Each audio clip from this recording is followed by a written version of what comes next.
where is the average local Kashmiri mind at right now?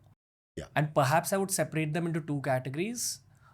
The tourist hubs like Srinagar, Gulmarg, Sonmarg, all these places, but also in the interiors, the countryside.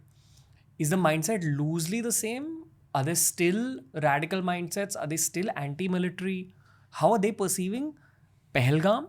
And how are they perceiving whatever's going to happen over the next month? Right.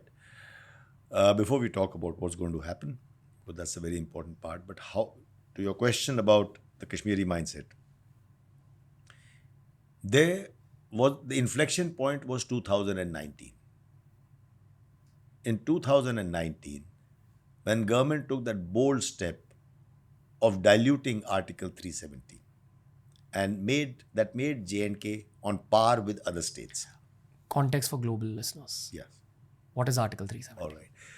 Article 370 is a constitutional provision which defines the relationship of Jammu and Kashmir, which used to define the relationship of Jammu and Kashmir with the Indian state, a little different from others.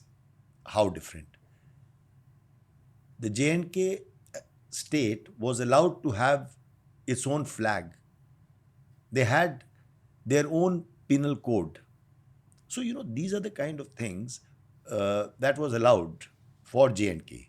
Now, this was a provision that had been worked out in 1953, a few years after independence, between the leaders of the state and the center then, and I will not try to get into that detail. Loosely, the history is that when the British were ruling over India, they had tied together many princely states. Therefore, when the British were leaving, the princely state of Kashmir took some time to fully assimilate with the rest of the Indian geography. Yes. And that's why Article 370 is even a topic in 2025. It is, because it gave leverage to the political leaders of J&K, that they, as if they were the bridge between the central government and the people.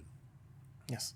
So, with the result, their provisions being different, the state did not get the due development that it should have. Like other states progressed, the state didn't progress that much.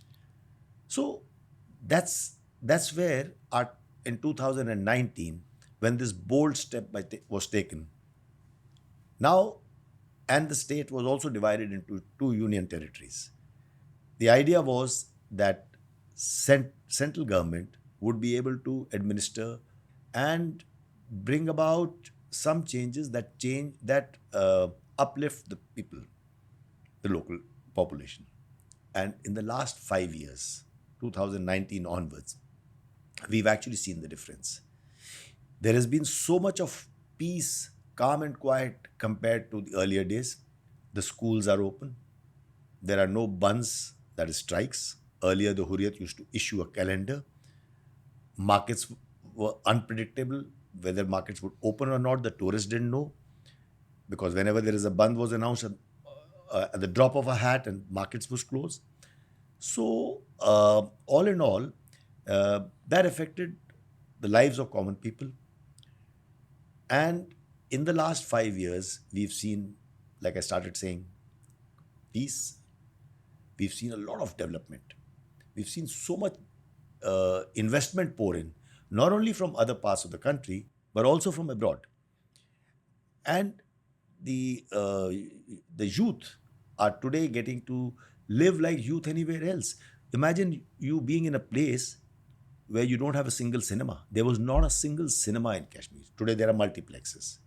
There were not a single chain of restaurants there. Today you have KFC, you have Haldiram, I can't name all of them, Domino's. You have all those restaurants there, which youth aspire to use. Yeah. So with that kind of changes coming in on the other side, the infrastructure, the electricity, the water supply has increased so much. There is 100% electrification today in Jammu and Kashmir, all the villages. There are so many premier educational institutions have been created in the last 5 years. Yeah. So the youth, the people have started to enjoy the peace dividend. And the last thing, tourism has grown by 425%. I have to give some human context here, Yes. sir. As a traveler from Mumbai to Kashmir, as a social media personality, I put it up on my story that I was in Srinagar. Eventually, a gentleman, he figured out which hotel I was at and brought his 2 teenage sons to meet me. And they actually asked me for career guidance. And the father told me that I didn't have these kind of opportunities in the early 2000s when I was trying to set up my career. And I'm the happiest knowing that my kids are getting those opportunities. There you have it. He's an educated man speaking. His kids are very street smart and they were asking me entrepreneurial questions. They were asking me, this is 14-year-olds, what kind of business can we start while we stay within Srinagar? If we were to leave Srinagar, what do you think we could do? What are our strengths as Kashmiris? These are the questions that they've asked me. Very nice first principle thinking oriented questions. And I left Kashmir thinking about how much potential lies in that land, both as a tourist destination as well as a business hub. So a lot of positivity there. Yes. And I hate to bring this podcast to the next chapter. You know what I'm going to ask you. Yes. Because I really feel the Pahalgam attack has pushed Kashmir back by 5 to 6 years, perhaps more. Yes. Because it's a very obvious human emotion from the rest of India that we will be a little afraid to go to Kashmir now. That's the truth. And we have to call a spade a spade.